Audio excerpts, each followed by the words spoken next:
संत घबराए नहीं, काले नाग को आप छेड़े नहीं तो वो बोलता नहीं। जो भी अपराधी या जो है से वो उसको अपना काम करने दीजिए, वो उसको केवल अपने काम से मतलब होता, किसी चक्कर नहीं पड़ता। आज वही स्थिति उस काले नाग की। संत को लगा कि मैं ही अकेला निकल रहा हूँ, कोई जा नहीं रहा है। तो एक परोपकार के भाव से संत ने नाग देवता से कहा कि तुम्हारे डर के कारण लग रहा है यहाँ से कोई निकलता नहीं है, सब घास फूस खड़े हो गए, रोड रास्ते सब खंडेर हो गए। काले नाग ने कहा अगर मैं काटूंगा नहीं इस सब हमको परेशान कर डालेंगे, हमको मारेंगे, हमारी मृत्यु हो जाएगी, हम चुड़ैल हो जाएंगे। इसलिए हम अपना कर्म करते हैं, हमारे पास एक ही अस्त्र है, काट लेना, विष पलट देना, ताकि उसका जीवन समाप्त हो जाए। तो मरने के भय के कारण लोग हमारे यहाँ से नहीं निकलते हैं, हमसे डरते हैं। संत ने कहा कि तुम काटना बंद कर दो, पाप के काम बंद कर दो। काले नाग कहा संत जी अब आप कहते हैं तो मैं बंद कर देता हूं। काले नाग ने काटना बंद कर दिया। संत ने कहा सब लोग निकलिए, काला नाग तुम्हें काटेगा नहीं। तो जब सबको पता चला तो लोग तो निकलते जाते थे, लेकिन जो बच्चे थे उन्होंने कहा काटेगा नहीं। कोई डीला मारे, कोई कंकड़ मारे, कुछ मारे, अब वो नाग का है, संत से हमने वचन दे दिया हम काटेंगे नहीं, तो काटे नहीं, चुटैल हो गया, काला नाग चुटैल हो गया, खून निकलने लगा। अब वो कहा है कि मैं क्या बताऊं, तो बड़ा विस्मित थी, मैंने संत को कहां से वचन दे दिया, मैं तो अपनी सुरक्षा स्वयं कर रहा था, संत को वचन दे दिया। फिर संत महीने 15 दिन में आप घूमते हुए निकले, देखा काले नाग की दशा, बोले अरे तुम्हारी ये दशा हुई, बोले आपने कह दिया। आधे के सिधाई ते बड़ दोषी, बहुत सीधा होना भी बहुत बड़ा दोषी होता है, और आपने कह दिया काटना। बोले हमने ये कहा था काटना नहीं। संत ने कहा हमने ये नहीं कहा था फुसकार मत मारना, फुसकार तो तुम्हें मारनी थी। तो काले नाग ने शुरू कर दिया फुसकार, जहां फुसकार मारना शुरू किया बस बच्चे भागने लगे, लोगों को फिर आतंक हो गया, फिर भय हो गया सबका। तो कहने का मतलब ये है कि अगर परशुराम जी क्योंकि काट सकते नहीं यानी मार सकते नहीं, तो फुसकारते हैं, फरसा उठाते हैं बार बार, ये कर दूंगा वो कर दूंगा। तो अब समाज तो भयभीत हो गया देख करके। आज वही स्थिति है कि जब देखा कि सीता जी दुखी हो गई,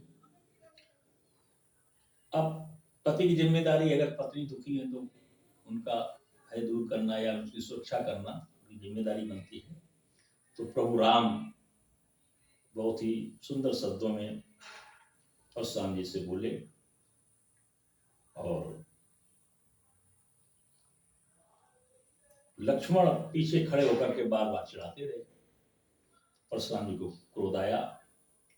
परशुराम जी ने कहा गर्भ स्रोवही अरण्य पे रावणी, और सुने कुठार गति घोर।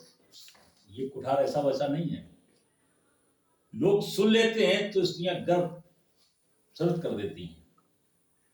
जाने कितने हमने छत्राणियों को राण बना दिया, पतियों को मार डाला, जाने कितनों को मारा है। परसु अक्षत देखो जियत बैरी भूप किशोर, स्पर्श के आगे कोई टिका नहीं है। हे बैरी, तू आज बैरी हो गया है राजा के लड़के, भूप किशोर राजा के लड़के। और कहा और तुरंत कुठार उठाया मारने के लिए। क्रोध आ गया, बोले कहां तक मैं इसको छोड़ूं, कहां तक मैं बर्दाश्त करूं। तो सर पे चढ़ते ही चला जा रहा है, हमारे वेश को नहीं देख रहा, हमारी प्रतिभा को नहीं देख रहा है, हमारे व्यक्तित्व को नहीं देख रहा है, हमारी वीरता को नहीं देख रहा है। जैसे ही कुठार उठाया है तो बहाये न हाथो दहाये रेस छाती, भा कुठार कुंठित नप घाती। भगवान राम ने सोचा कि अब ये लक्ष्मण का वध कर दें, तो अपने दैवी शक्तियों का प्रयोग, राम ने फरसा नहीं पकड़ा, राम ने कुछ कहा नहीं, दैवी शक्तियों का प्रयोग किया, भगवान शंकर को याद किया, तो बहाये न हाथ, हाथ हिलना ही बंद हो गया। जैसे प्रशांत फरसा लिए खड़े थे वैसे ही खड़े के खड़े रहे। बहाये न हाथ और दहाये रेस छाती। कोई किसी को मार रहा हो और पीछे फंस जाए, फरसा उठाओ और पीछे किसी में फंस जाए, या न हिले डुले और सामने वाला खड़ा है और वो चिढ़ा रहा है, क्रोध बहुत आ रहा, तो क्या हुआ, दहाये रेस छाती, छाती दहक रही थी, यानी गुस्से से जल रही थी, फरसा चल नहीं रहा था, छाती दहक रही थी। और भाग कुठार कुंठित नप खाती। और स्वामी सोचे आज मेरा फरसा लग रहा कुंठित हो गया है, आज इस नट पर घात नहीं कर रहा है, नट के बेटे पर घात नहीं कर रहा है, लग रहा मेरा फरसा कुंठित हो गया है। क्या हुआ, कैसे ये रुक गया, आज इसका मरण क्यों नहीं हो पा रहा है। भयउ बाम विध फिरे हुए स्वभाव, मोरे हृदय कृपा कसे पाऊ। मेरे ऊपर किसकी कृपा हो गई, क्या मेरा विधाता मेरे विपरीत हो गया, भगवान शंकर मेरे विपरीत आ गए। बाम, बाम का मतलब विरोध में आ गए, दाहिने मतलब शुभ, हमारे समर्थन में आ गए, बाएं का मतलब अशुभ, मेरे विपरीत आ गए। भयउ बाम विधि, विध कहते विधाता को, भगवान को, ब्रह्मा को। आज ब्रह्मा जी हमारे विपरीत हो गए, जो नीति लिखी गई थी, जो विधान था, परशुराम जी के आगे कोई टिकटेगा नहीं, अजर अमर चिरंजीव है परशुराम, कभी मरेंगे नहीं और कोई इनका सामना नहीं कर पाएगा। ऐसा हमारे पास दैवी शक्तियां हैं, ऐसी मेरे पास ताकत है। और आज ये सब ताकत मेरी पीछे हो गई, आज कोई क्या हो गया, मेरा विधाता मेरे पीछे विपरीत हो गया, क्या हुआ, मोरे हृदय कृपा कसका। किसकी किसकी मेरे ऊपर कृपा हो गई कि हम इसका वध न करें, कोई कल्याण छिपाए, क्या कारण है जो मैं इसे प्रहार नहीं कर पा रहा हूं।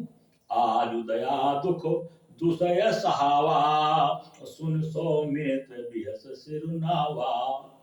इतना क्रोध परशुराम जी को था, कोई सामने वाला प्रहार कर रहा हो और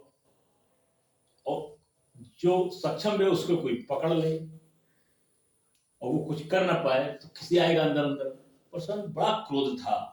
आज दया दुख दुसह सहावा, दया तो हो रही थी लक्ष्मण के ऊपर और भीषण दुख हो रहा था परशुराम जी को कि आज मैं इसको मार क्यों नहीं पा रहा हूं।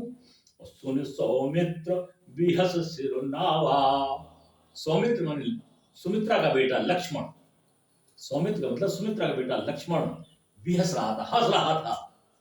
खड़े हो, नहीं चला पा रहा फरसा, मैं समझा रहा था कुछ नहीं कर पाओगे, मैं समझा रहा था कुछ नहीं कर पाओगे, नहीं मान रहे थे। चलाइए फरसा, मारिए हमको, कोई क्रोध किसी दिलाए मार लो, अपने असल बाप को मार दिखाओ। और वो सोचे हम मारेंगे तो सारा मर्डर केस फंस जाएंगे, अभी हमारी सत्यानाश हो जाएगी। तो वो डराना तो चाहता है लेकिन मारना नहीं चाहता। तो परशुराम जी मारना नहीं चाहते थे, लेकिन जब क्रोध आया कि मैं मारी दूं, तो ईश्वर की ऐसी कृपा हुई, प्रभु राम की ऐसी कृपा हुई कि वो हिले नहीं पाए, परशुराम जी हिले नहीं पाए, तो लक्ष्मण बच गए। लक्ष्मण हंस रहे हैं, वही परशुराम जी को आज बड़ा कष्ट हुआ है। आज कभी परशुराम जी के साथ ऐसा नहीं हुआ, आज आज ऐसा हो रहा है। आज दया दुख दुसह सहावा, सुन सौमित्र बिहसी सिरनावा। लक्ष्मण जी हंसने लगे और ऐसे क्रोध के समय बोलिए आनंद कंद भगवान की जय।